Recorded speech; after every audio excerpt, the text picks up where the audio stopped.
Que représentent les rois mages et c'est quoi le sens de l'épiphanie? Cette vidéo est dédiée à Florence, une de nos fidèles abonnés qui nous avait fait la demande en fait, sur ce thème. Donc vous aussi, s'il y a des paraboles ou des légendes que vous aimeriez décrypter, dites-le nous via les commentaires. Alors, vous allez découvrir en quelques minutes que cette parabole des rois mages, mine de rien, c'est une sorte manuel de psychologie d'une très très grande finesse. Alors, cette chaîne parle d'éveil spirituel, et la spiritualité, c'est une affaire de transformation.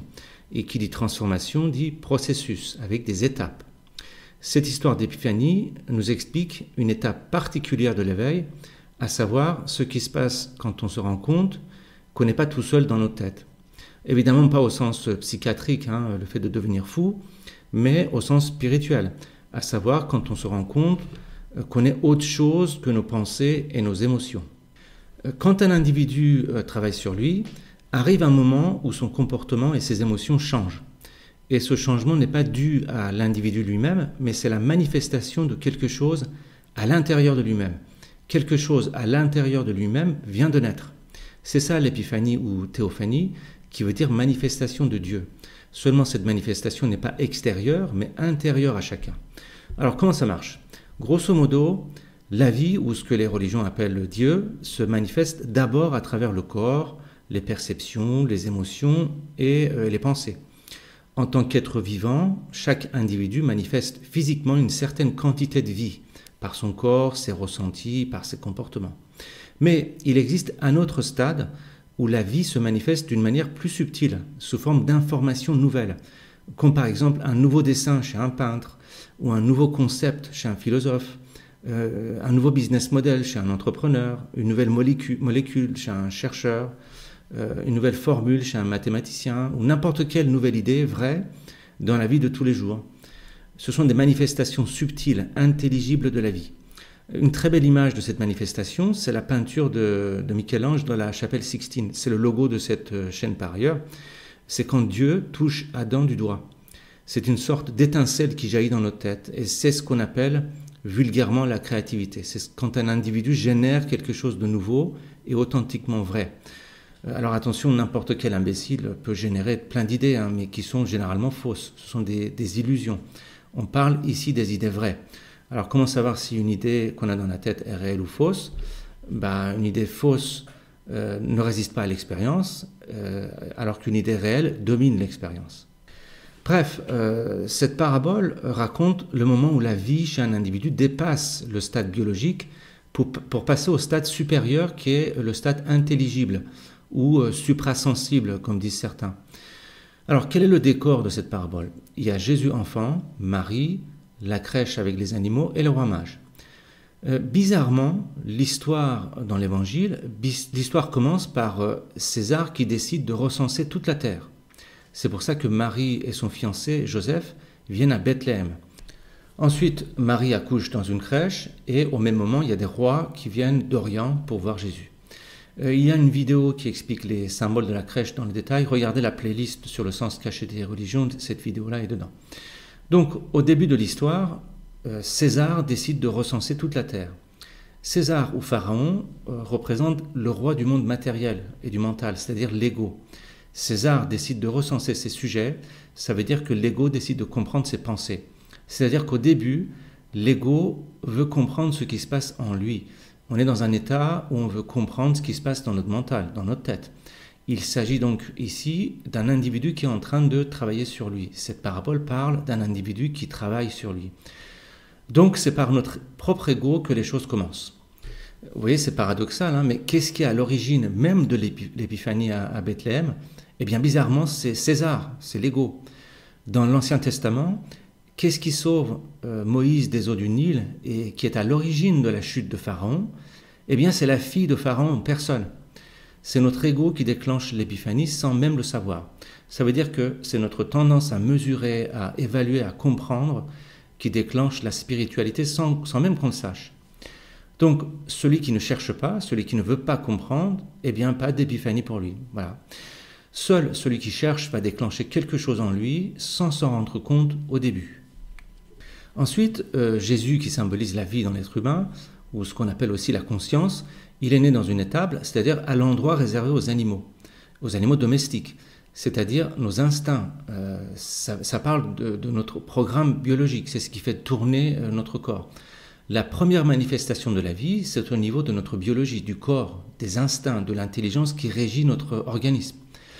Au même moment, des rois arrivent de l'Orient pour rendre hommage à Jésus. Des rois venant d'Orient sont différents de César, qui est le roi à l'Occident. L'Orient symbolise la lumière, là où le soleil se lève. Le roi venu de l'Occident est notre côté qui cherche à comprendre matériellement les choses. Il demande un recensement. César demande un recensement. Alors que le roi venu de l'Orient, ça représente un ego qui cherche à comprendre l'esprit lui-même. C'est quoi? C'est notre penchant spirituel, notre désir de spiritualité. Et c'est ce désir de comprendre le spirituel, l'immatériel, qui reconnaît cette conscience à l'état de bébé. Les rois viennent rendre hommage à Jésus enfant. Bon, encore une fois, qu'est-ce que ça veut dire tout ça?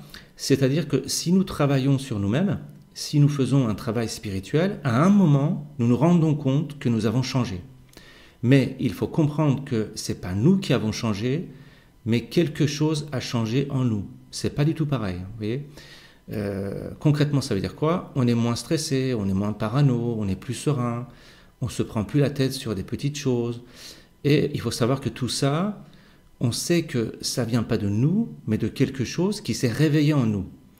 Et cette force qui est née dans notre étable, à nous, remplie d'ânes et d'autres bêtes qui font des bêtises, cette force, c'est la conscience qui est en train de s'incarner de plus en plus dans nos comportements. Seulement, nous savons maintenant d'où vient cette transformation en nous. On ne met pas notre progrès sur le compte de nous-mêmes, mais on rend hommage à la conscience qui est en train d'effleurer en nous-mêmes. C'est les rois mages qui rendent hommage. Vous voyez, ça paraît anodin ce que je viens de dire là, mais c'est ici que beaucoup d'individus à la recherche de la spiritualité se cassent la gueule. C'est ici qu'ils confondent spiritualité et développement personnel. Ce n'est pas du développement personnel. Si les choses vont mieux dans notre tête, c'est pas à cause de nous, c'est à cause de quelque chose qui à la fois nous appartient et à la fois nous appartient pas. C'est ça la conscience. C'est quelque chose qui est à nous, mais en même temps n'est pas à nous. C'est pour ça que dans la Bible, Jésus est appelé fils de l'homme. Pourquoi fils de l'homme? Imaginez que vous avez un vrai fils dans la vraie vie, ce fils vous appartient en tant que fils, mais en même temps, il ne vous appartient pas parce qu'il est autonome, il vit en dehors de vous. Donc, les rois venus de l'Orient, c'est nous, lorsque nous rendons hommage à la conscience. C'est lorsque nous comprenons que la force qui se réveille en nous, c'est justement pas nous. Donc voilà une explication des rois de l'Orient qui viennent rendre hommage à Jésus. Par contre, cette parabole a été modifiée au fil du temps. Dans l'Évangile, on ne mentionne que des rois venus de l'Orient, c'est tout. Seulement des choses ont été rajoutées au fil des siècles, on va dire en fonction des sensibilités spirituelles des générations. C'est ce qu'on appelle le syncrétisme. Par exemple, les rois sont devenus 3 rois, alors qu'aucun texte biblique ne mentionne un nombre. Ils sont devenus des mages en même temps. Et ils sont présentés avec 3 couleurs différentes dans l'iconographie, rouge, blanc et noir. Alors pourquoi 3? Parce que 3, c'est le nombre initiatique qui symbolise les 3 stades de la spiritualité. Et pourquoi rouge, blanc et noir? Parce que ce sont les 3 couleurs alchimiques qui correspondent à ces 3 stades initiatiques. En gros, l'alchimie c'est quoi? L'alchimie c'est l'art de réaliser dans la matière l'équivalent de ce qui se passe dans notre tête. Alors concrètement, que font les alchimistes? On prend une matière qu'on appelle la matière première et on la triture pour la transformer. Et il y a 3 phases de transformation. La première phase est appelée l'œuvre au noir. Ça correspond à la décomposition de l'ego social. C'est-à-dire quand on se débarrasse des conditionnements sociaux, comme le désir de briller, d'être aimé, de se distinguer, de dominer, etc. En gros, ça consiste à détacher le moi de nous. Dans la Bible, ça s'appelle le baptême d'eau. Et c'est Jean-Baptiste qui lave la peau, la surface de notre psyché au contact de la société. Ensuite, la deuxième phase de la transformation, c'est ce que les alchimistes appellent l'œuvre au blanc. Ça correspond à la purification de l'ego lui-même. Ça correspond en fait à la décomposition de toutes les merdes qu'on a engrangées dans notre mémoire à travers des fêlures, des peurs, des angoisses, bref, tout ce qui est resté à travers notre gorge depuis notre naissance et qui sont stockés dans notre mémoire sous forme de souvenirs. Dans la Bible, ça s'appelle le baptême du feu. Pourquoi le feu? Parce que le feu détruit toutes les formes et les transforme en lumière. Enfin, la dernière phase de la transformation, c'est l'œuvre rouge qui correspond à l'accès à la conscience. C'est le stade où les actions, les pensées et les émotions qu'on a sont dictées par la vie elle-même. Dans la Bible, ça s'appelle le baptême d'esprit, qui est fait d'ailleurs sur le mont Golgotha, qui veut dire le mont du crâne, de la tête, de l'esprit. C'est quand le Fils et le Père se rejoignent, c'est-à-dire quand la conscience et le mental se rejoignent. Et c'est symbolisé par la couleur rouge, parce que c'est la couleur du soleil qui rejoint la terre à l'horizon, hein, le Père qui rejoint le Fils. Donc vous voyez, chacun a mis sa sauce dedans, et du coup ça vient un peu compliquer tout ça. Alors en conclusion, quelle leçon à tirer de cette parabole?